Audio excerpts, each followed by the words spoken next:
রাজধানীর বাইরে প্রথমবারের মতো জাঁকজমকপূর্ণভাবে উদ্বোধন করা হয়েছে অনূর্ধ্ব ১৯ দলের ক্যাম্প। গতকাল যশোর সদর উপজেলার হামিদপুরে শামসুল হুদা ফুটবল একাডেমিতে এই ক্যাম্পের উদ্বোধন করা হয়। ক্যাম্পের উদ্বোধন করেন অনুষ্ঠানের প্রধান অতিথি যশোরের জেলা প্রশাসক মোহাম্মদ আজহারুল ইসলাম। ঢাকার বাইরে এই প্রথম যশোরের অনূর্ধ্ব ১৯ জাতীয় দলের ২ সপ্তাহব্যাপী অনুশীলন ক্যাম্প শুরু হলো। এর আগে ঢাকার বাইরে জাতীয় দলের কোনো আবাসিক ক্যাম্প হয়নি। ক্যাম্পে যোগ দিয়েছেন ৩১ জন যুব ফুটবলার, আরও ৪ জনের যোগ দেওয়ার কথা রয়েছে। মূলত বাফুফের সহসভাপতি ও ডেভেলপমেন্ট কমিটির চেয়ারম্যান নাসের শাহরিয়ার জাহিদের উদ্যোগে এই ক্যাম্প শুরু হয়েছে। দৃষ্টিনন্দন এই একাডেমিতে মিলবে সব ধরনের অত্যাধুনিক সুযোগ সুবিধা। প্রথম দিনই তাই সন্তুষ্টি প্রকাশ করেছেন দলের খেলোয়াড়রা। ভারতের অরুণাচল প্রদেশে আগামী ৯ মে থেকে শুরু হবে সাফ অনূর্ধ্ব ১৯ চ্যাম্পিয়নশিপ। এই টুর্নামেন্ট উপলক্ষে এখানে নিবিড় প্রস্তুতি নেবে বাংলাদেশ দল। দলটির কোচের দায়িত্বে আছেন বাংলাদেশের নারী ফুটবলে নজর কাড়া সাফল্য এনে দেওয়া গোলাম রাব্বানী ছোটন। মেয়েদের পর এবার ছেলেদের দল নিয়েও শিরোপার লক্ষ্য রয়েছে তার। প্রত্যাশা তো অবশ্যই আমাদের আছে এবং সাপে তো আমরা সবসময় যে আমরা ভালো করার জন্য যাই মানে আমাদের হলো বাংলাদেশ হলো সাপে হলো আপনার যে আমরা ফাইনাল খেলবো বা আমরা চ্যাম্পিয়ন হবো, এরকম আমাদের প্রত্যাশাই থাকে। তো আজকে আমি হলো পুরো টিমটা আর কি আমরা ৩৫ জনের যে টিমটা করছি সেখান থেকে আমি ৩১ জন আজকে পেয়েছি। তো এখানে আমাদের হলো ভালো দিক হলো যে আমাদের ছেলেরা BCL, BPL আর BKSP আর হলো এলিট একাডেমির প্লেয়ার নিয়ে আমাদেরই হয়েছে। তো সবাই মোটামুটি প্র্যাকটিসের মধ্যে ছিল, এটা একটা ভালো দিক। তো আশা করি যে একটা ভালো কিছুই করতে পারবে।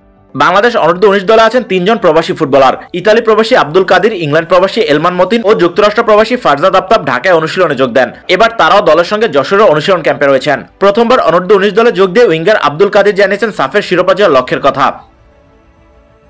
অনেক ভালো, সবাই অনেক ভালো, সবার সাথে মিলেমিশে খেলছি।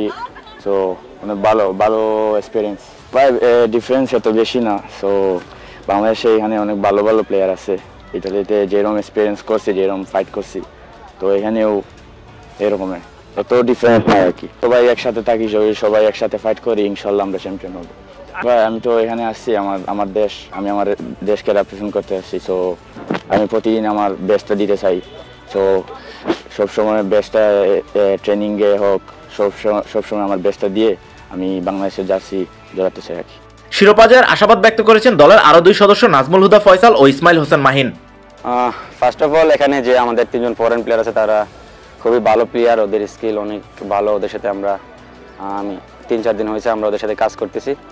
বাট আর এখানে শামসুল হুদার যে পরিবেশ, মাঠ, আমাদের থাকার জায়গা, আমাদের খাবার দাবার সবকিছু আলহামদুলিল্লাহ সবকিছু ভালো। আমাদের দারুণ একটা প্রস্তুতি হচ্ছে। আর সবচেয়ে বড় কথা হচ্ছে আমাদের যে হেড কোচ অনেক অভিজ্ঞ এবং বাংলাদেশের অনেক সুনামধন্য একজন কোচ। ওনার সাথে আমরা কাজ করছি, আমরা ওনার কাছ থেকে অনেক কিছু শিখতে পারছি যা আমাদের ফিউচারে অনেক ভালো প্রভাব বিস্তার করবে। টুর্নামেন্টটা নিয়ে সবাই আশাবাদী, সবাই ভালো করার চেষ্টা করতেছে যেন টুর্নামেন্টটাতে আমরা ভালো কিছু নিয়ে আসতে পারি। সবসময় তো গত 2 বছর 17 ফাইনাল খেলে রানার্স আপ হয়েছে, চ্যাম্পিয়ন হতে পারিনি। তো সবার মধ্যে সেই চ্যাম্পিয়ন হওয়ার খিদাটা আছে। এবার সবাই ভালো করতেছে, চ্যাম্পিয়ন হইতে চাই। আমাদের সাথে বিদেশে আছে, ওরাও ভালো, ওরা সাপোর্ট দিলে আমরা ভালো একটা রেজাল্ট করবো ইনশাল্লাহ। হ্যাঁ, কষ্ট তো আছেই। আমরা গত 2 বার 17 ফাইনালে উঠে ট্রফি নিতে পারি নাই, সেই আক্ষেপটা তো আছে ভিতরে। সেটা এখন ঘুষাতে চাই। এবার ইনশাল্লাহ আমরা ভালো কিছু করব। যশোরে অনুশীলন ক্যাম্প শেষে এই মাসের শেষ দিকে ঢাকায় ফিরবে বাংলাদেশ দল। ঢাকায় ফিরে বিকেএসপির টার্ফে হবে সপ্তাহখানেক অনুশীলন, কারণ ভারতেও আর্টিফিশিয়াল টার্ফে অনুষ্ঠিত হবে টুর্নামেন্ট। এরপর ভারতের উদ্দেশ্যে দেশ ছাড়বে বাংলাদেশ দল। আগামী ৯ মে মালদ্বীপ এবং ১১ মে ভুটানের বিপক্ষে খেলবে বাংলাদেশ। গ্রুপের সেরা 2 দল খেলবে সেমিফাইনাল। যুব সাফের শিরোপা জয়ের লক্ষ্যে টুর্নামেন্টের প্রায় মাস 2 আগে অনুশীলন শুরু করে বাংলাদেশ দল। এবার চূড়ান্ত প্রস্তুতি সম্পন্ন করে মাঠের খেলায় নিজেদের প্রমাণের পালা।